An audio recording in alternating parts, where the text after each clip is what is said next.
Hello everyone! Welcome back to my channel, Show's Life channel. For today's video is a trip to Baguio City.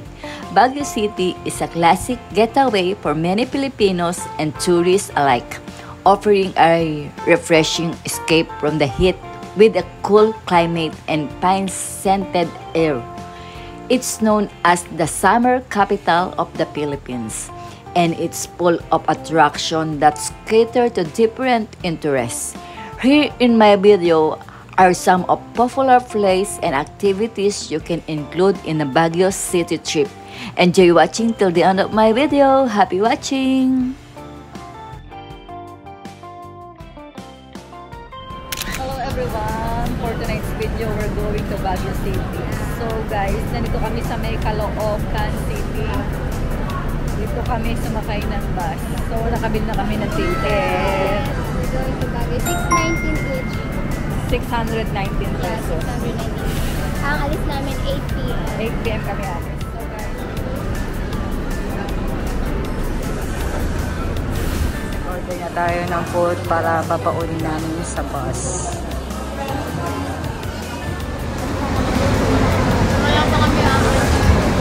Mamaya pang 8 p.m. or 11 p.m. Pero 8 p.m. yung ano natin schedule. Guys, we're going to Baguio na. Yan guys yung sasakyan natin. Let's go.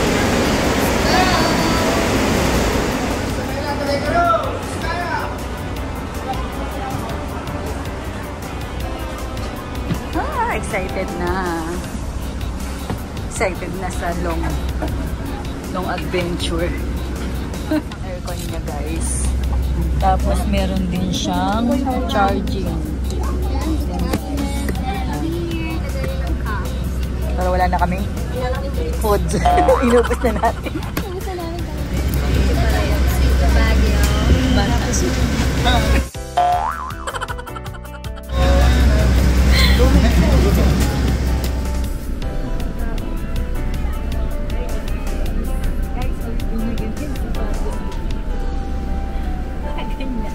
Kasi nahihirapan ako iyang.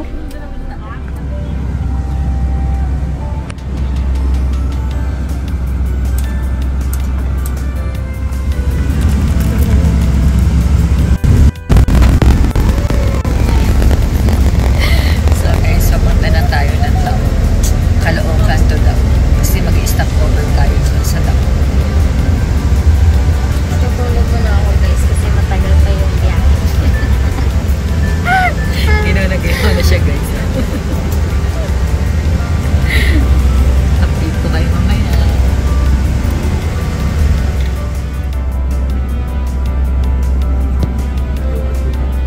Lakas ng ulan guys.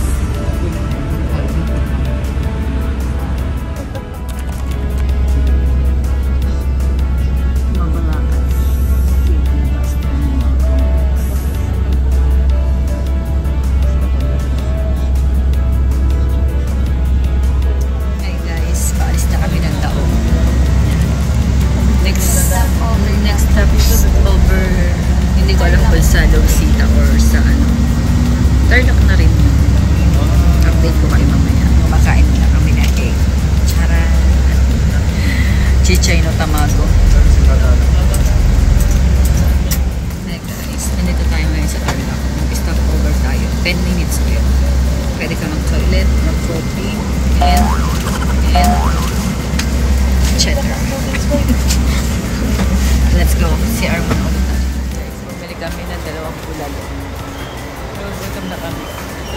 Kailangan namin ng mainit. Bulalo. Sa'yo bulalo rin. Bulalo. Kain. Alis na kami guys. Gutom na. Minasan channel Toroko Onegaishimasu. Please subscribe to my channel, Show's Life channel.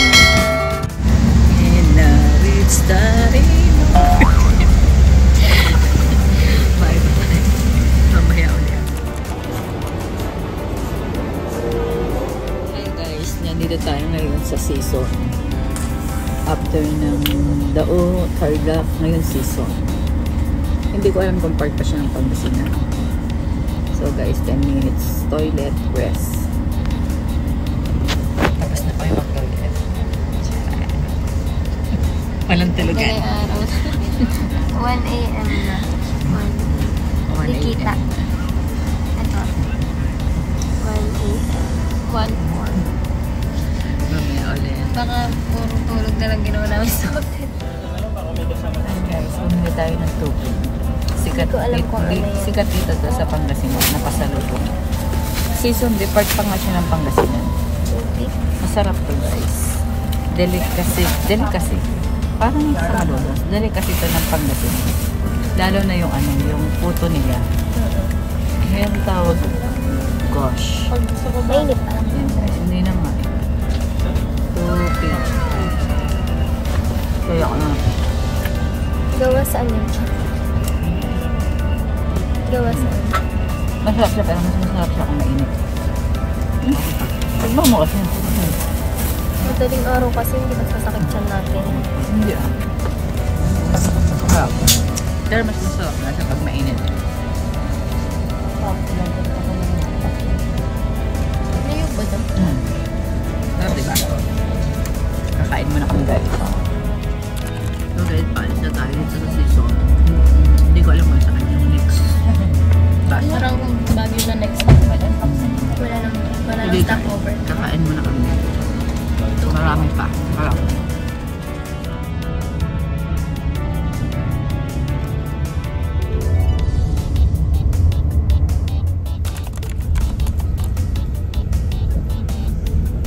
Hi guys! We're here in Baguio City.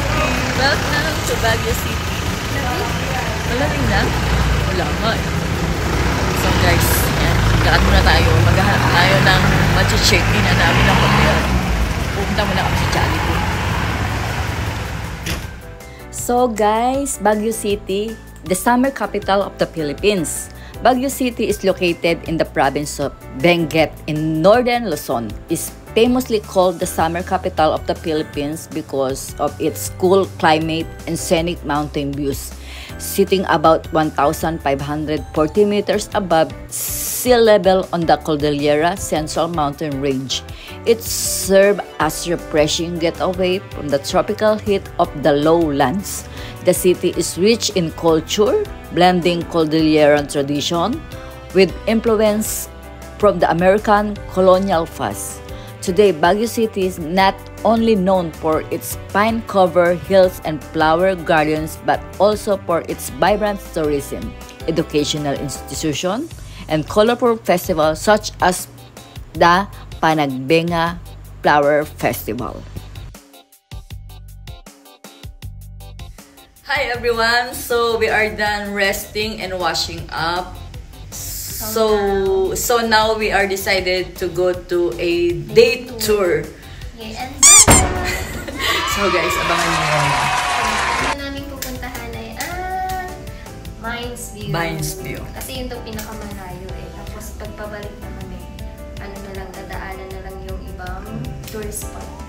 Okay, let's go.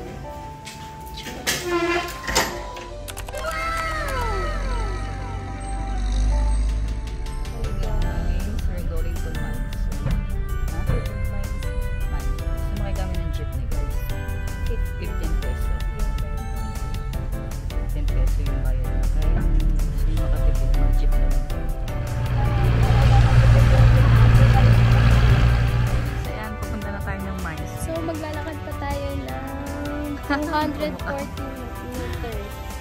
Bibili ka ng taho. Ano yung taho mo, kuya? Strawberry flavor, ubi flavor. Sige. Titignan namin yung taho ni kuya. Honeybee.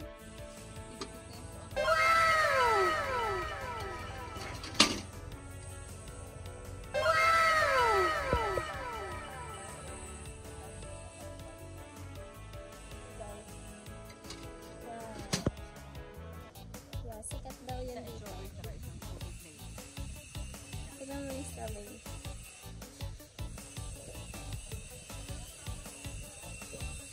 Sa lasa. So guys, Mines View Park is one of Baguio's most iconic tourist destination. It is located on the northeastern outskirts of the city, and it's for its breathtaking panoramic view of the mining town of Itogon and the Benguet mountain range. The park gets the name of history of the area, which was once home thriving gold and copper mines.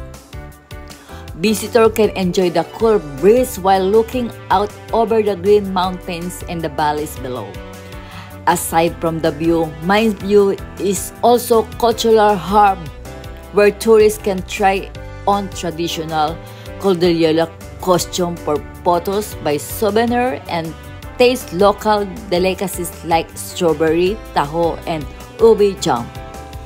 Stalls around the park offer woven craft silver jewelry and modern carving made by local artisans.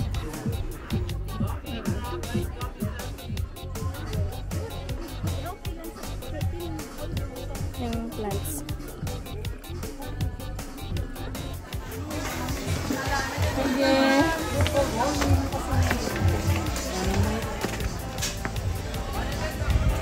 So ayan, magkabilaan ng video natin. Meron ka rin. Pati guys. Ano, isang set sa Isang day, Monday, wala na akong tuloy doon yung gusto niya. May tangkol kayo? 7,000. Ano, isang set sa Isang day, Monday, wala na akong tuloy. Ang cute.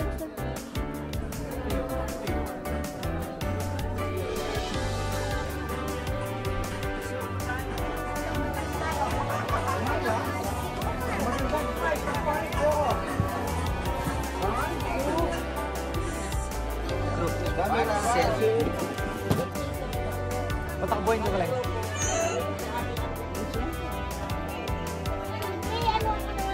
My God, Baris, sabi kayo? Nakatabi kayo ba? Ito yan guys, matatagpuan sa Mines View.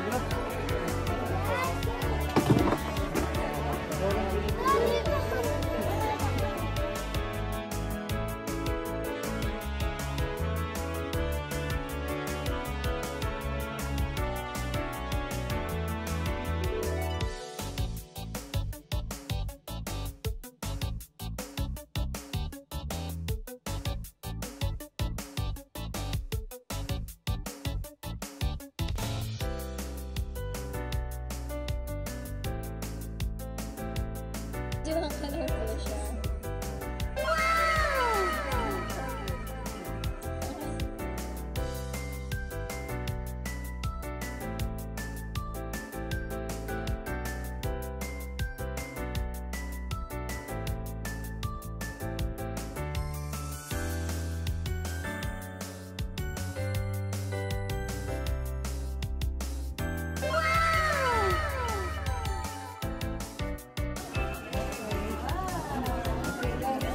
Okay na. Thank you po. Welcome to Baguio. Ta! Ano tayo ba?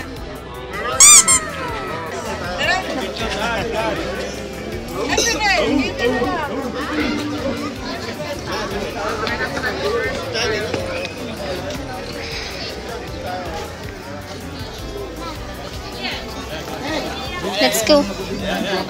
Wow. Ha? Yung tsaka nila rin. Hindi, may pang-gold. Pwede lang sumakay sa kapa.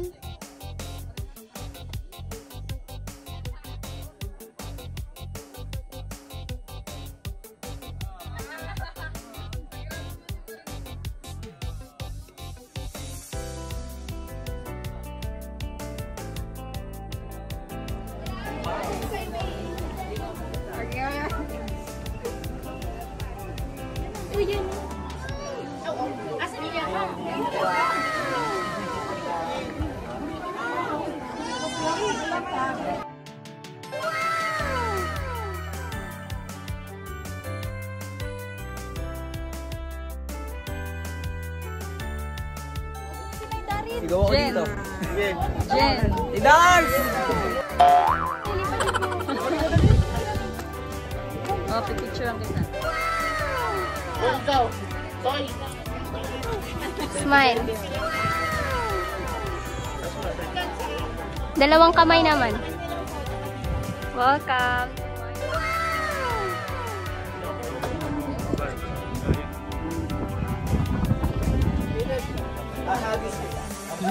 Lagi mo kayo.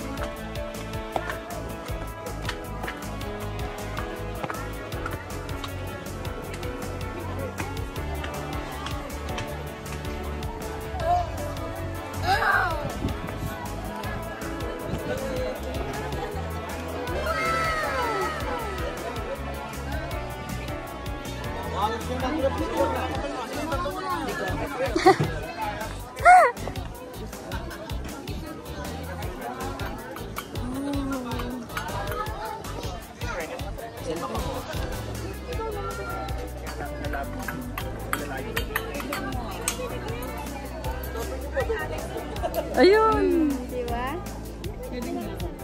Palabas na kami ng Mines View, guys. Kakapagod ang init. Hindi pa siya malamig. Pangulo man dito, Borgo po,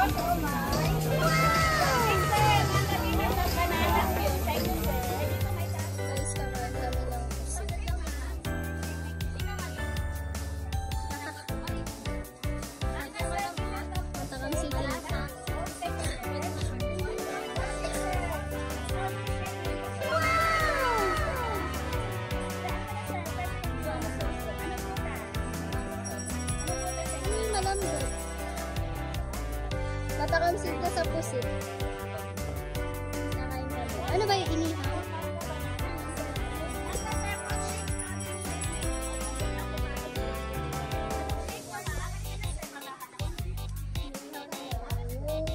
Ano tawag dito? Pusit. Inihaw nila.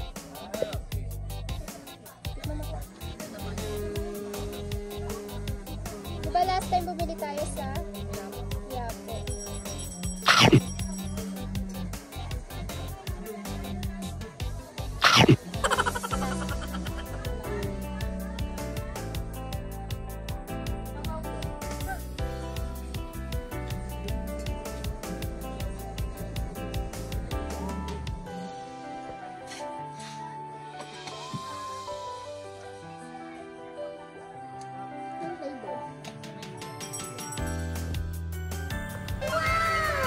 So guys, we're here in the mansion. The mansion is the historical landmark and one of the most photographed site in Baguio. Built in 1908 during the American colonial period. It was originally designed to serve as the official summer residence of the Government General of the Philippines. Today, it is functioned as the summer residence of the President of the Philippines. The mansion is admired the Spanish-inspired architect, wide gardens, and elegant white facades. Its elaborate main gate, often compared to the London, the Burnham Place. It is the favorite photo spot for visitors. We are here at the Wright Park, just across from the mansion lies Wright Park, another well-loved destination in Baguio. It is the most famous for long reflection pool known as the Pool of Pines, which is lined with the tall pine trees that give calming, picturesque atmosphere. The park is also home to the riding circle, where both chill and adults can enjoy horseback riding and tradition that has become photo spot for visitors. While entry the residence itself is restricted. The garden and the pathway surrounded the mansion with a relaxing space for tourists to stroll to take picture. Its location along Leonard Wood Road and across Wright Park make it an easy stop on Baguio City Tour.